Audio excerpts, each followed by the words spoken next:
Okay, this is the last objective for Module 7. And so this is how to analyze a network so that you can use it in your real-world processes. So we're going to talk a little bit about the analytical operations. So there are, in this example, there's 5 different operations that we can do. So one of them is the best route, so whether that be shortest or most efficient. Then we can determine service areas based on time travel or distance. We can locate closest facilities.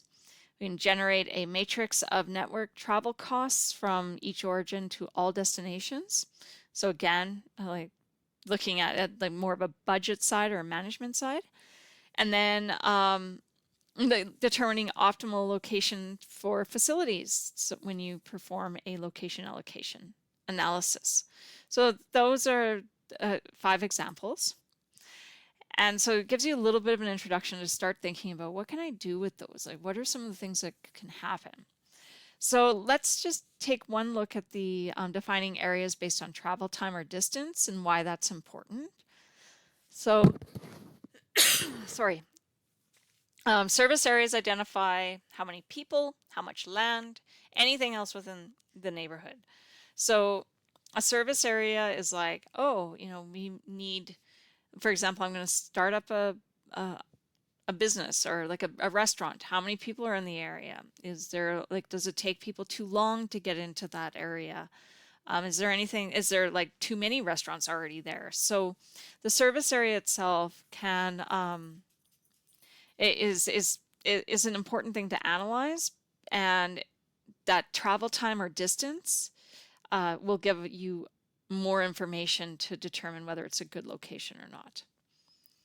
Another one is locating closest facilities. So there can be any number of features with facilities. So yeah, you can look at restaurants, warehouses, hospitals, addresses. So like a train station, what are some of the facilities nearby that you might need? You can always focus on that. Also, you can determine the closest facilities based on multiple facilities. So you do need more than one facility because otherwise they're all like everything is closest to that one facility. so make sure you have multiple facilities that you can compare. But you can also say, hey, which ones are closest. So you can take the best, like the first closest 3 or 4. You can also find the best route when you're trying to find the closest facility, which is also really helpful because it adds it all together for us. So those are a couple examples. I mentioned this is going to be a very short one, so it is a very short one.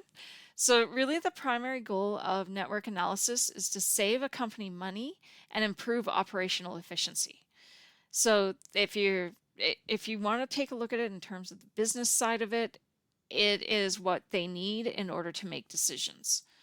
That's why we look at network analysis, and that's why we introduce it in this class. So some of the analytical operations is looking at best route, service areas, closest facilities. You're looking at cost matrices, not matrices, matrices, and then determining the optimal location of a new facility so that based on all the criteria that you've given it. So again, it's the same tutorial that you're going to go and check out, and that is everything. That's all for Module 7.